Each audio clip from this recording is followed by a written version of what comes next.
네, 지난주 여러분들이 묵상하신 말씀 가운데 한 본문입니다. 저희가 6월 한 달 동안 균형 있는 성장이라는 주제의 말씀을 나누고 있습니다. 오늘이 이제 마지막 시간인데요. 사실 균형 있는 성장의 마지막이자 7월에 이제 안팎의 변혁이라는 주제의 말씀과도 연결되어지는 말씀입니다. 사실 균형 있는 성장이라는 것은 어디에서부터 시작되어집니까? 하나님에서부터 시작되어집니다. 항상 우리는 내가 가지고 있는 지식, 경험, 능력에서 시작을 하는 것 같습니다. 거기에서 성장을 시작을 하려고 하는 거죠. 내가 지금 이만큼 알고 있고 이만큼 하고 있으니까 여기에서 우리가 성장을 하자. 이렇게 우리가 항상 성장에 대해서 생각하는 것 같습니다. 그러나 성경은 우리에게 그렇게 말하고 있지 않습니다. 네가 그 전까지 어떤 모습이었든, 내가 그 전까지 무엇을 하고 있었든 이제 그리스도 안에 있으면 새로운 피조물이라 라고 말씀하시고, 그 순간 거기서부터 이제 하나님과의 관계를 통해서 이제 우리가 우리의 모습을 온전히 보게 되어지고, 그리고 하나님을 통해서 우리가 조금씩 더 많은 것들을 알게 되어지고, 그리고 변화되어지고 성숙되어져 간다라는 것이죠. 그래서 여러분, 우리 함께 행복한 교회는 균형 있는 성장이 이루어지는 교회가 되기를 원합니다. 그러기 위해서 여러분이 한 개개인이, 정리한 목사가 아니라 여러분이 하나님과 관계가 친밀해야 합니다. 하나님을 생각하면 기쁘고 감사하고, 때로는 하나님께 서운한 마음도 들고, 여러분, 친밀한 사람에게 서운하지 친밀하지 않은 사람에게, 뭔가 기대가 없는 사람에게는 서운하지도 않습니다. 네, 저한테 여러분들이 아무 감정이 없다 그러면 여러분들은 저하고 관계가 없는 겁니다.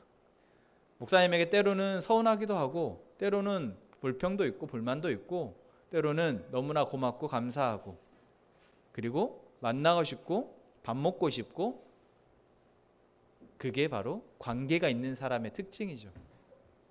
아무것도 없어요. 아무 감정이 없어요. 그러면 그거는 관계가 없는 사람의. 여러분, 우리가 하나님과 그렇습니다. 여러분이 하나님을 생각할 때 사실 하나님이 우리에게 베푸신 일, 우리에게 하신 일들은 우리가 부인할 수 없는 겁니다. 하나님이 세상을 만드신 것 우리가 부인할 수 있습니까? 아니요, 부인할 수 없습니다. 하나님이 세상 가운데 우리를 하나님의 형상으로 만드신 것 부인할 수 있습니까? 부인할 수 없습니다.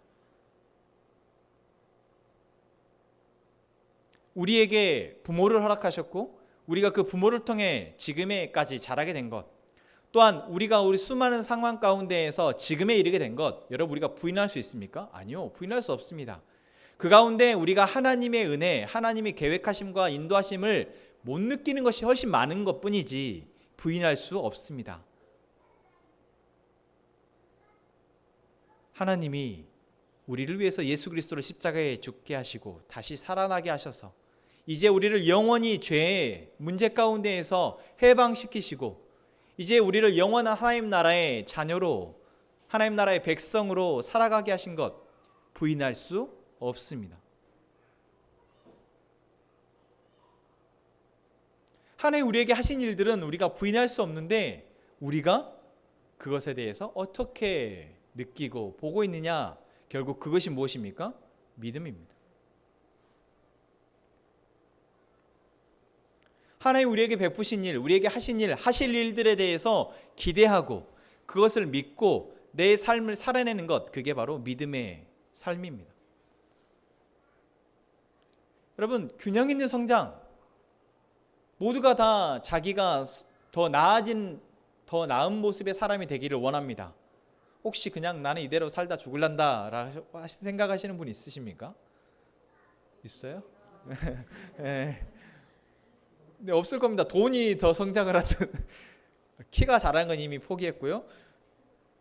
몸무게가 성장하는 건 안 되죠. 네. 그 외에 우리는 다 성장하는 것을 꿈꿉니다. 더 나아지기를 꿈꿉니다. 지금보다, 지금 내가 가진 것보다, 지금 내가 알고 있는 것보다, 지금 내가 할 수 있는 것보다 더 나아지기를 원하는 거죠. 여러분, 그러기 위해서 무엇이 중요하다고요? 하나님과 내가 어떤 관계에 있는지가 중요하다라는 것입니다. 하나님께서 나에게 보게 하시는 것을 내가 얼마만큼 보고 있냐, 하나님께서 내게 느끼게 하시는 것을 얼마만큼 내가 느끼고 있느냐, 하나님이 나에 대해서 무엇을 보게 하실 때 그것을 내가 보려 하느냐. 여러분, 성숙하다라는 것은 무엇입니까? 나의 부족함, 나의 연약함에 대해서 누군가가 말을 하고 그것을 이야기할 때 그것에 대해서 지적을 하거나 또는 권면을 할 때 그것을 받아들일 수 있는 사람. 그리고 성숙은 어디에서 옵니까? 바로 거기서부터 시작되어진다라는 것이죠.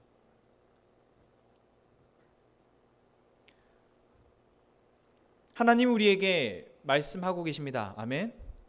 여러분, 하나님 우리에게 말씀하고 계세요. 그럼 나는 얼마만큼 듣고 있냐라는 거죠. 지난 시간 우리가 그랬습니다. 하나님께서 우리를 분명히 잘하게 하신다라 그랬습니다. 내가 노력해서 잘해지는 것이 아닙니다. 우리는 간혹 그렇게 착각하는 것 같아요.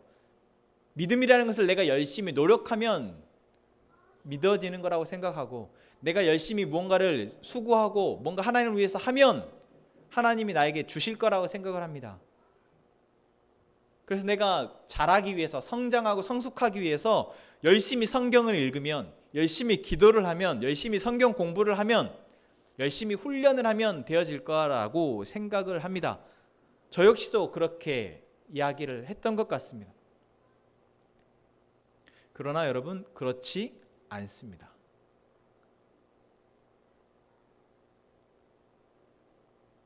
여러분, 제가 지금 여러분들 앞에서 말씀을 전하고 있습니다. 이것은 하나님의 말씀이라고 이야기하지만 또한 제가 하는 이야기이기도 합니다. 제가 하는 이야기를 여러분 들으시면서 영적으로 성장하시고 성숙하셨습니까? 그러지 않죠? 네. 여러분, 잘 생각해 보십시오. 여러분들이 영적으로 그래도 조금이라도 성장했다, 내가 조금 인간적으로 조금 성숙했다라고 할 때 그것이 무엇 때문이었습니까? 그 사람 때문이었나? 그때 그 경험 때문이었나? 그때 그 말 때문이었나? 그때 나 스스로 깨달았던 그것 때문이었나? 여러분, 그 모든 것들이 사실 하나님이 우리에게 계획하시고 우리에게 준비하신 것들이라는 것입니다. 지금 여러분들에게 제가 하고 있는 이 이야기 또한 제가 아무리 잘 준비했다고 해도 그것이 여러분들의 성장에, 성숙에 아무런 영향을 미치지 못할 수도 있습니다. 사실 그럴 때가 어쩌면 더 많은 것 같습니다. 그럴 때면 설교자로서 사실 자괴감에 빠질 뻔하지만 저는 그러진 않습니다. 왜냐하면 기대하지 않으니까요. 저는 저의 설교를 통해서 여러분들이 성숙하고 성장한다고 믿지 않습니다. 하나님이 저와 우리 사이에 역사하시지 않는다면 여러분들의 마음이 하나님을 향한 기대와 하나님을 향한 믿음으로 조금씩 하나님과 관계가 친밀해지지 않는다면 여러분, 우리 안에 성장은 있을 수 없습니다.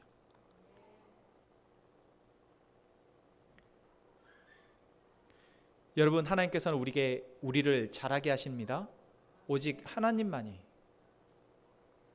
그 하나님이 계획하시고 그리고 예수 그리스도께서 이 땅에 오셔서 그분이 하신 일들을 통해서만이, 그리고 이후에 성령 하나님이 하나님과 예수 그리스도가 하신 그 일들을 우리 안에서 적용되어지도록 부단히 지금 하고 계시는 그러한 성령님의 사역만이 우리를 자라게 할 줄로 믿습니다. 여러분, 그래서 아무것도 하지 말라고 제가 드리는 말씀일까요? 아니요. 하시되 하나님을 기대하시고 하나님께 기도하시며 하나님을 바라시는 여러분들이 되시기를 바랍니다. 오늘 말씀을 그렇게 시작합니다. 다시 한번 서두에 하나님이 우리를 하신다라는 것 잊지 마십시오. 자, 그 성령 하나님이 우리 가운데 하신 일, 우리를 자라게 하신 일, 그 그 일들을 우리가 기대하고 나아가는데 반드시 하나님께서 우리에게 잘하게 하시기 위해서 하시는 일이 있습니다. 그것은 무엇입니까? 함께하게 하신다라는 겁니다. 이것은 우리가 지난 진실한 공동체라는 주제의 말씀을 나눌 때도 이야기했습니다. 하나님은 우리 한 개인을 사랑하셔서 우리를 부르시고 우리를 구원하시는데 그 구원은 한 개인에게 머무르는 것이 아니라 반드시 그 옆에 있는 사람과 함께하게 하신다라는 것입니다. 우리는 무엇을 통해서 알 수 있습니까? 아담을 통해서 알 수 있습니다.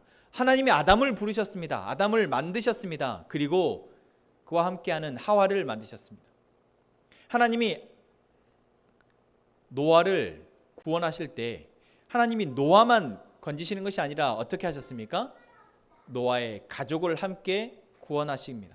여러분, 이게 그냥 되어지는 일이 아닙니다. 노아가 당대의 은이고 완전한 자라고 칭찬받았기 때문에 사실 우리가 생각할 때 구원은 1대1의 관계라고 생각합니다. 사실 그렇습니다. 구원은 철저하게 하나님과 나 사이의 관계 가운데 나의 믿음으로 구원받는 것이 당연합니다. 그런데 노아의 모습을 보면요, 그렇지 않다라는 거예요. 노아는 노아의 가족을 함께 노아의 방주에 이끌어 갔습니다. 아브라함은요, 하나님이 아브라함을 부르셨을 때 아브라함 한 사람을 부르셨습니다. 그 아브라함이 믿음에 순종할 때 아브라함은 혼자 가는 것이 아니라 자기의 아내와 조카 롯을 데리고 갑니다.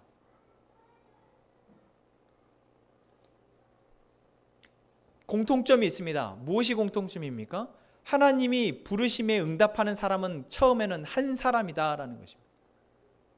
그리고 그 한 사람을 통해서 아직 하나님의 부르심이 무엇인지 모르고 하나님의 부르심에 제대로 응답하지 못하는 사람들을 함께 가게 하신다라는 겁니다. 항상 성경의 원리는 그렇습니다.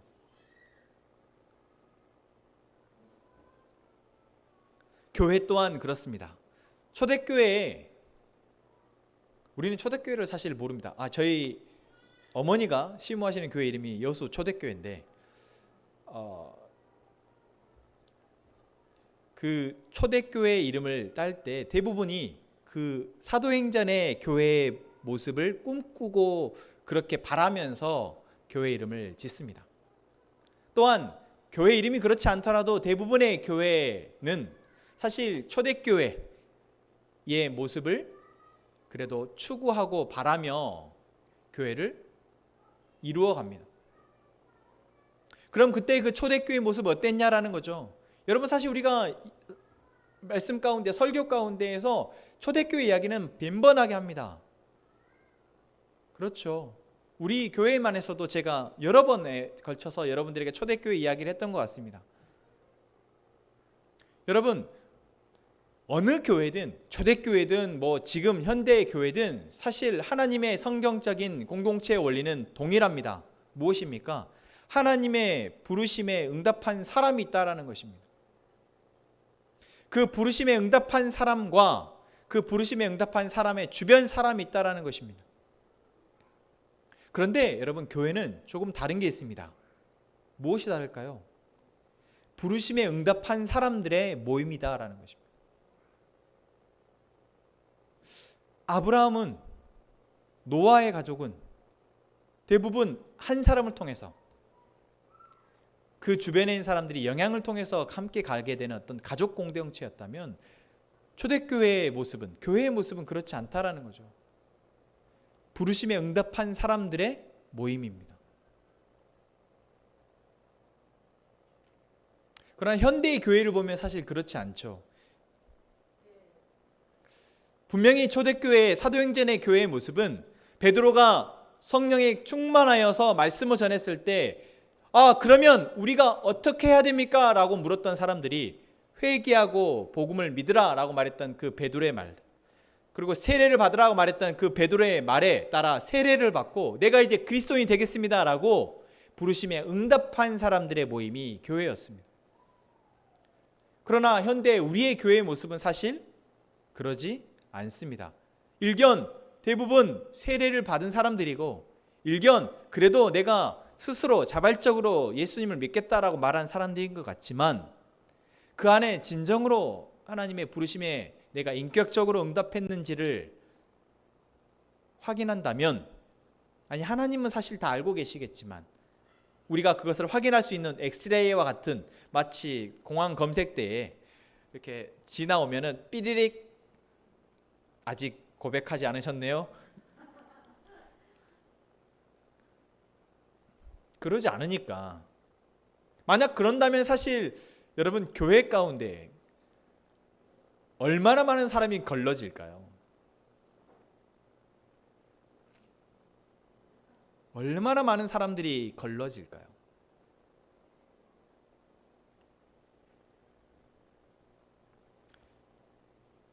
그런데 우리가 지난주에 말씀을 나누었던 것처럼 하나님은 사실 누군가를 구원하시기로 작정하실 때 어떤 자격을 보셔서 구원하시기로 작정하신 것이 아니라는 사실입니다.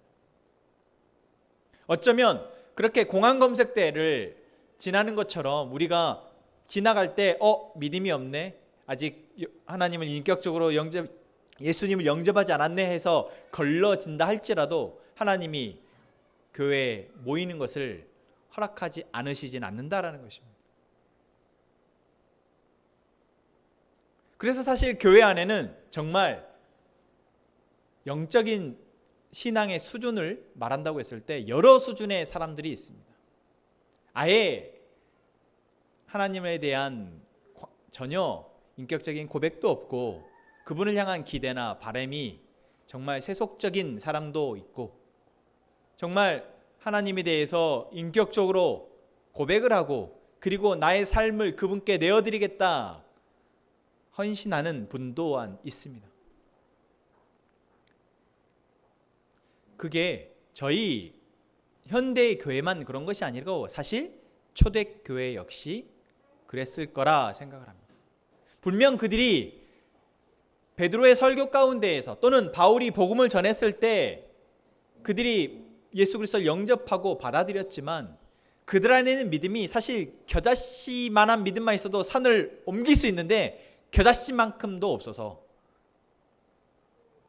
믿겠다 고백한 순간 이후에 그들의 믿음이 언제 있었냐는 듯 사라져버린 사람들 또한 많았을 거라는 것이죠. 우리는 고린도 교회 고린도전서를 읽으면서 사실 아니 분명히 다 예수님을 믿겠다고 고백한 사람들이고 그리고 그렇게 예수를 믿으면 박해받는 시대에 그래도 교회 성도로 모여서 예배를 드리는 사람들이 어쩜 이러지? 라는 모습을 참 많이 봤지 않습니까? 아니 자기들에게 복음을 전해준 사람에게 왜 그렇게 바울을 중상모략을 하고 바울을 음해하고 바울을 못마땅해 하고 또 우상을 숭배하고 여전히 음행을 저지르고 교회 안에서 서로 다투고 이러한 모습들이 고린도 교회 성도들 안에 있었다라는 것입니다. 여러분 이런 모습들을 보면 그들 안에 믿음이 있다라고 생각할 수 있겠습니까? 여러분 우리 공동체 안에 지금 여기 몇 명 안 되지만 그래도 이렇게 예배 드릴 때는 다 믿음 있는 것 같은데 아니 밥 먹으면서 막 욕을 합니다. 저분 좀 아까 예배 드렸는데 왜 밥 먹으면서 저렇게 욕을 하지? 아니 밖에서 봤는 데는 더 심합니다. 밖에서 봤더니 아니 그때 예배 드리던 사람 같나? 맞나? 아니 그때 저분 풍삼초 했다는데?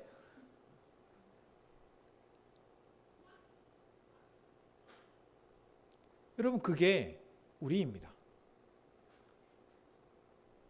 사실 고린도 교회와 저희 함께 행복한 교회와 아니 우리 교회뿐만 그러겠습니까? 모든 교회가 다르지 않다라는 것입니다. 그래서 제가 지난주에 말씀드렸습니다. 우리 안에 무엇이 필요합니까? 하나님을 통한 우리 안에 계속적인 성숙이 필요하다라는 것입니다. 하나님을 통해서 우리 안에 한 개개인이 자라야 한다라는 겁니다.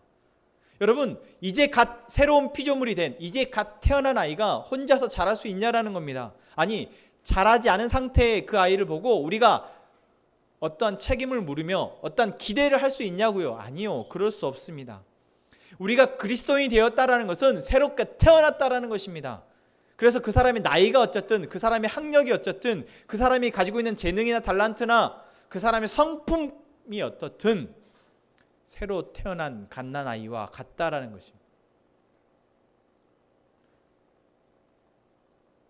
그래서 우리 모두는 새로 태어난 순간 하나님을 통해서 자라야 한다라는 것입니다.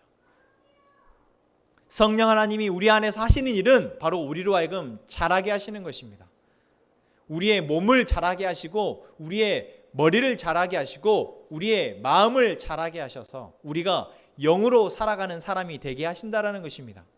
여러분, 그게 되지 않으면 저 사람은 왜 저러지? 라는 것을 우리는 교회 안에서 계속해서 보게 될 것입니다. 바울이 이 편지를 왜 썼겠습니까? 자라야 하는데 자라지 못하는 고린도 교회 성도들을 향해 안타까운 마음에서 그들을 자라게 하기 위해서 하나님 주신 마음으로 이들에게 편지를 쓴 것입니다.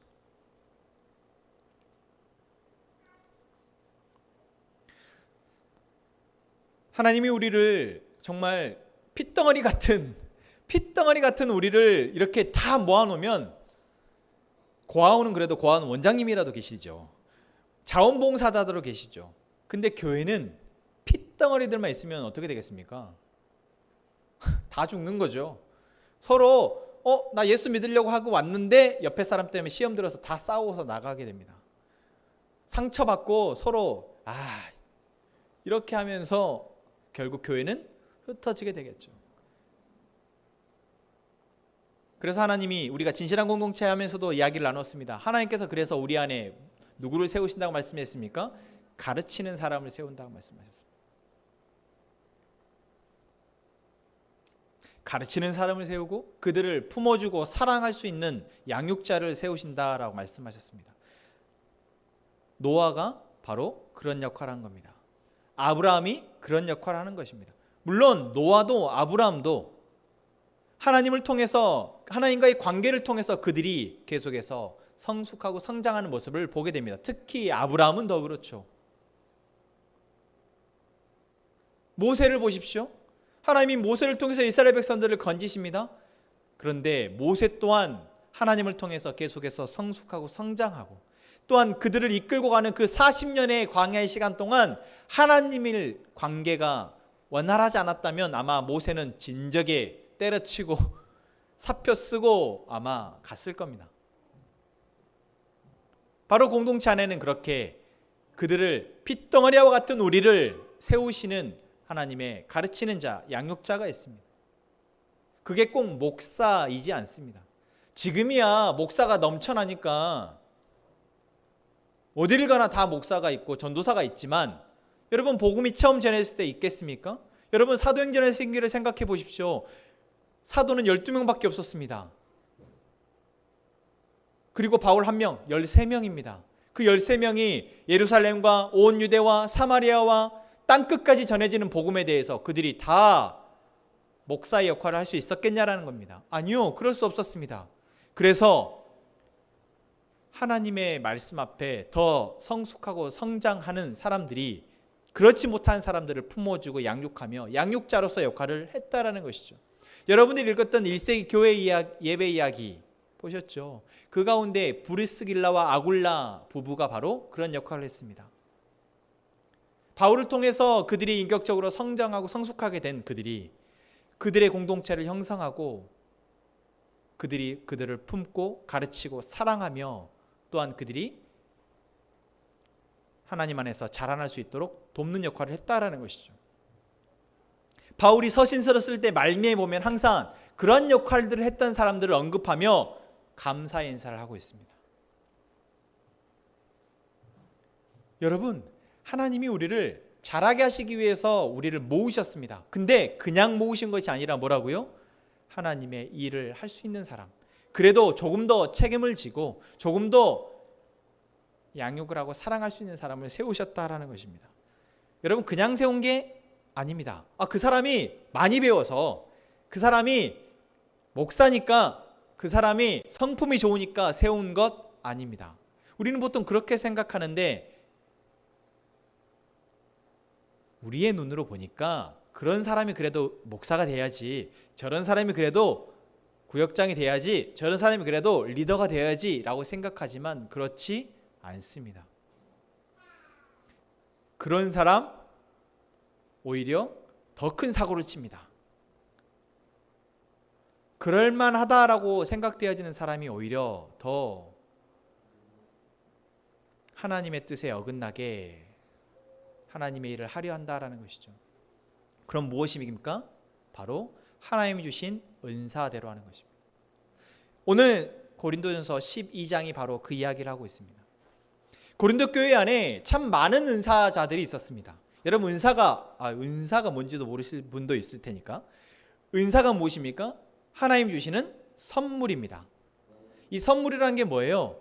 하나님이 우리에게 거저 주시는 것입니다. 하나님 사실 우리에게 거저 주시는 것이 정말 많죠. 그런데 그 가운데 은사라는 것은 하나님의 일을 하기 위해서 주시는 선물입니다. 마치 무엇과 같습니까? 도구와 같습니다. 그래서 하나님의 은사를 가지고 우리는 하나님의 일을 할 수 있게 됩니다. 하나님의 일이라는 것이 무엇입니까? 복음을 전하고 계속해서 복음으로 사람들이 사라지도록 하는 것. 하나님은 그것을 위해서 은사를 주신다라는 겁니다. 여러분에게 하나님이 주신 은사가 무엇입니까? 고린도 교회는 은사가 엄청 많았어요. 여러분 여기 보세요. 8절부터 보면 어떤 사람에게는 성령으로 말미암아 지혜의 말씀을, 어떤 사람에게는 성령으로 말미암아 지식의 말씀을, 다른 사람에게는 믿음을, 어떤 사람에게는 성령으로 병 고치는 은사를. 이런 거 있으면 좋은데, 어떤 사람에게는 능력 행함을, 어떤 사람에게는 예언함을, 명들 불변함을, 각종 방언을 말함을, 방언을 통역함을. 이것 말고도 은사는 수백, 수천, 수만 가지입니다. 우리가 몰라서 그렇지. 무엇을 위한? 하나님의 일을 위한. 하나님의 일을 위해서 필요하다면 하나님이 그런 갖가지 은사들을 하나님의 사람들에게 주신다라는 것입니다. 그러한 은사들을 통해서 우리는 무엇을 하게 됩니까? 함께 성장하게 되어진다는 것입니다. 지식이 뛰어난 사람이, 뭘 많이 경험해 본 사람이, 직분이 있는 사람이 가르치고 성장하는 것을 하게 하는 것이 아니라 하나님의 은사를 받은 사람이 그 일들을 하나님의 뜻에 맞게 감당할 때 그렇게 되어진다라는 것이죠. 그런데 고린도 교회가 그러지 못했던 것 같습니다. 정말 은사들은 여기 보면은 정말 다양한 은사들이 참 많았는데 그 은사들을 가지고 서로 다투기 바빴습니다. 서로 비교하고 네 은사가 좋네, 내 은사가 좋네, 내 은사가 더 멋져 보이네, 내 은사가 더 교회에 필요하고 유익하네 하면서 서로 비교하고 다투며 오히려 은사로 인해서 교회 안에 분란이 있었습니다. 바울은 그 모습을 보고 이 고린도전서 12, 13, 14장 3장을 씁니다.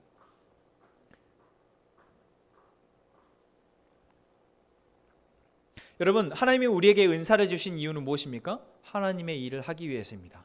하나님의 교회의 일을 하기 위해서입니다. 그래서 12장 7절에 보면 이렇게 나옵니다. 각 사람에게 성령을 나타내십니다. 성령을 나타내신다는 것은 성령의 은사를 말하고 있습니다. 그것은 무엇을 하게 하기 위해서? 유익하게 하려 하심이라. 무엇을 유익하게 한다는 겁니까? 하나님의 일을 하도록 하신다는 겁니다. 여기서 하나님의 일이 무엇입니까? 하나님의 공동체를 건강하게 세워내는 것입니다. 여러분, 하나님의 일은 간단해요. 한 사람을 부르시는 겁니다. 그 한 사람을 불러서 함께 하게 하시는 겁니다. 그 함께 하게 한 사람을 통해서 이제 하나님의 일이 계속해서 확장되어지도록, 그래서 온 세상 가운데 하나님의 복음을 통해서 사라지도록, 그게 바로 하나님의 일, 하나님의 목적입니다. 그것을 위해서 하나님의 은사를 주셨다고요. 그래서 은사는 결국 무엇을 위해서 주신 것입니까? 모두의 유익을 위해서 주신. 나 한 사람, 나 방언해. 나 방언하는 거 봐봐. 나 방언 영어로 해. 제가 한때 그런 걸 꿈꾼 적이 있었습니다. 제가 제 고등학생 때 꿈이 전 세계를 돌아다니면서 그 나라 말로 설교하는 게 제 꿈이었거든요. 그래서 하나님 앞에 그때 기도하면서 그런 은사를 구했죠. 하나님, 모든 나라 말에 방언의 은사를 주십시오. 그래서 프랑스를 가면 불어가 나오게 하시고, 사도행전에 실제로 베드로가 방언을 할 때 각 나라 사람들이 자기 말로 들렸으니까 그랬던 때가 있었다라는 거죠. 아니, 나는 방언을 해. 근데 너 방언은 조금 랄랄라 이런 방언보다 나는 방언이 좀 고급스럽잖아. 그러니까 내 방언이 수준이 더 높은 것 같아. 이랬다라는 거죠. 또 어떤 사람이 병을 고칩니다. 와, 병 고치면 끝난 거죠. 일단은 보여지기에 엄청난 능력 같지 않습니까? 병을 고칩니다. 그러니까 사람들이 와, 저분 진짜 하면서 이제 그분을 높이기 시작합니다. 그 사람을 따르기 시작해요. 그 사람 앞에 돈을 갖다 내기 시작합니다. 그러니까 그 사람이 이제 그걸로 사기를 치기 시작합니다. 여러분, 이게 한국 교회 안에서도 참 많이 있었던 순서였습니다. 예언을 합니다. 집사님, 이번 주에 귀인을 만날 겁니다. 마치 부담과 같습니다. 실제로 제가 만난 목사님들 가운데 많은 목사님들이 예언 기도를 통해서 목사를 되신 분들이 참 많습니다. 예전에는 부흥회 같은 거 하면 이렇게 헌금을 하잖아요. 헌금을 할 때 이름이랑 쓰고 기도 제목 같은 거 쓰고 그러면 부흥 강사가 이렇게 와가지고 이렇게 딱 읽어줍니다. 읽으면서 뭐 하면서 이러는 거죠. 정요한, 얘 누구예요? 목사 돼야겠는데? 이렇게 말씀하시는 분들이 참 많았습니다.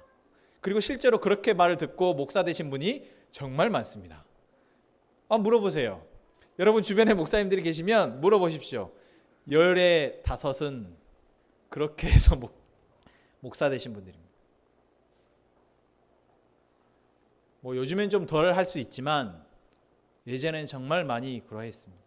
예언 은사, 누군가를 향해서 앞으로 있어질 일에 대해서 말하는 것. 사실 여러분, 하나님이 주시는 예언의 은사는 그게 아니거든요. 하나님이 주시는 예언의 은사는 너 앞으로 무슨 일이 있을 거야 라는 것을 말해주는 것이 아니라 하나님의 계획을, 그 사람을 향한 하나님의 계획을 말해주는 겁니다.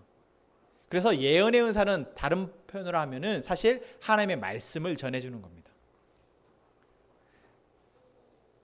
이스라엘 백성들에게 예언의 은사를 발휘했던 사람들이 누구입니까? 바로 사사들, 선지자들이었습니다. 그 사람들이 했던 일이 뭡니까? 하나님의 뜻을 그들에게 전달해서 그들이 하나님의 길로 갈 수 있도록 안내했던 사람들, 그게 바로 선지자들이었습니다. 그럼 당연히 우리에게 주시는 예언의 은사 또한 그래야죠. 그 사람의 삶의 방향이 하나님의 길로 가도록 안내해 주는 것, 그게 바로 예언의 은사의 바른 사용이겠습니다. 모든 은사가 그렇습니다. 결국 이 모든 은사들은 그 공동체 안에서 하나님의 성도들이, 하나님의 자녀들이 건강하게 자랄 수 있도록 서로가 서로에게 유익을 주기 위해서 하나님이 주신 은사들이다라는 것입니다. 그냥 그 사람이 잘됨을 뽐내라고 주신 것이 아니고, 그 사람의 신분을 높이기 위해서 주신 것이 아니고, 서로의 유익을 위해서, 그래서 하나님의 일이 그들을 통해서 더 되어지도록 주신 것이다 라는 겁니다. 그런데 그러지 못했다라는 것이죠. 오늘 저희가 읽은 본문의 말씀이 그렇습니다. 사실 저희가 12장을 다 읽었어야 되는데 12절부터만 읽었는데 12절의 말씀을 보십시오. 몸은 하나인데 많은 지체가 있고 몸에 지체가 많으나 한 몸인과 같이 그리스도도 그러하니라. 지금 우리가 하나로 모여지게 된 것을 무엇이라고 얘기하고 있습니까? 하나의 몸이라고 얘기합니다. 그런데 이렇게 되어진 것이 누구에 비해 하고 있습니까? 그리스도도 그러하다라고 말하고 있습니다. 여러분, 우리가 무언가 우리 안에서 신앙의 모습을 이야기할 때, 공동체에 대해서 얘기할 때 항상 우리는 우리 눈에 보여진 것, 또는 우리가 경험해 본 것, 또는 누군가가 우리에게 알려주고 보여준 것으로 생각합니다. 교회가 그러해야 된다. 아, 내가 이렇게 보니까 교회가 이러면 좋겠더라. 저러면 좋겠더라. 아니요. 교회는 그리스도와 같아야 합니다. 교회는 그리스도가 우리에게 하신 일을 하면 됩니다. 항상 우리의 기준은 무엇이 아나 잘 되는 교회, 잘 되는 모습이 아니라 그리스도여야 합니다.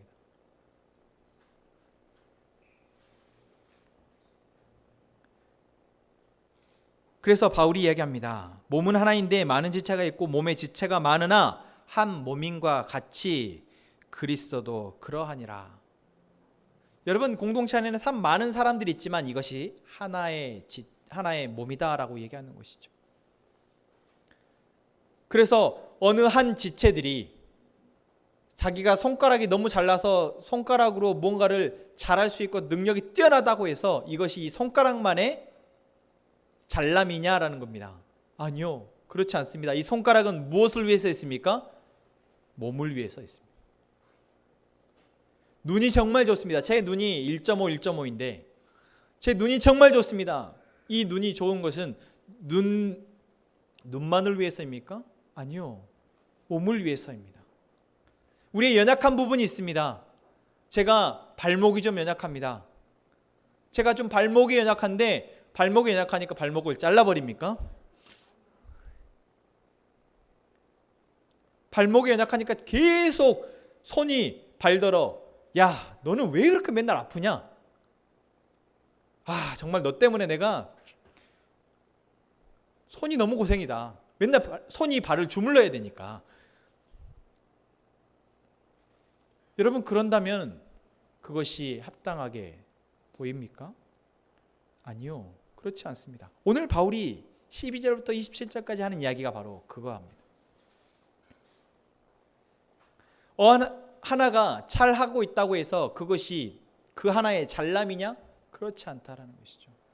어느 하나가 연약하다고 해서, 부족하다고 해서 조금 필요성이, 효율성이 떨어진다고 해서 그럼 그것은 그것만의 문제냐? 그래서 그것을 버려버려도 되는 것이냐? 아니요, 그렇지 않다라는 것입니다. 왜요? 우리는 한 몸이기 때문입니다. 오히려 우리의 연약한 부분이, 오늘 바울의 말씀을 이렇게 얘기하고 있습니다. 22절에 그뿐 아니라 더 약하게 보이는 몸의 지체가 도리어 요긴하고. 여러분, 사실 이게 이해가 되십니까? 여러분 몸에 하나 어디가 연약하시죠? 여러분 몸 중에서 여기가 좀 이게 좀 더 좋으면 좋을 텐데 그런 부분이 있으십니까? 그런데 여러분, 우리의 몸의 연약한 부분이 오히려 우리로 하여금 유익하다고 하시는 이 말씀이 여러분들은 공감이 되시냐, 수긍이 되시냐라는 겁니다. 동의가 되십니까?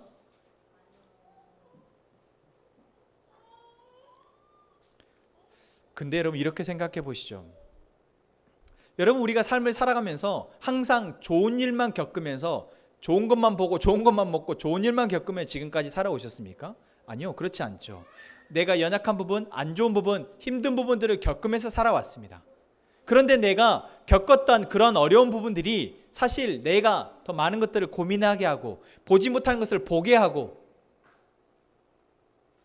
우리를 성숙하고 성장하게 했다는 사실을 우리는 부인하고 싶지만 부인할 수 없습니다.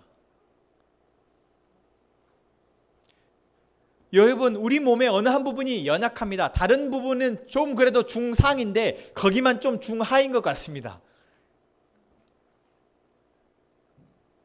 다른 부분은 그래도 건강한데 거기가 좀 연약합니다. 그런데 그 연약함 때문에 불편한 부분이 있습니다. 그런데 그 연약함 때문에 그 연약함이 우리로 하여금 깨닫게 하는 것, 보게 하는 것, 경험하게 하는 것이 우리의 성장을 가져온다라는 것이죠. 여러분, 공동체 안에서도 그렇습니다. 공동체 안에 다 잘났습니다. 다 잘났고 서로 알아서 자기 할 일 다 알아서 합니다. 그러면 여러분, 과연 그 공동체가 잘 될까요?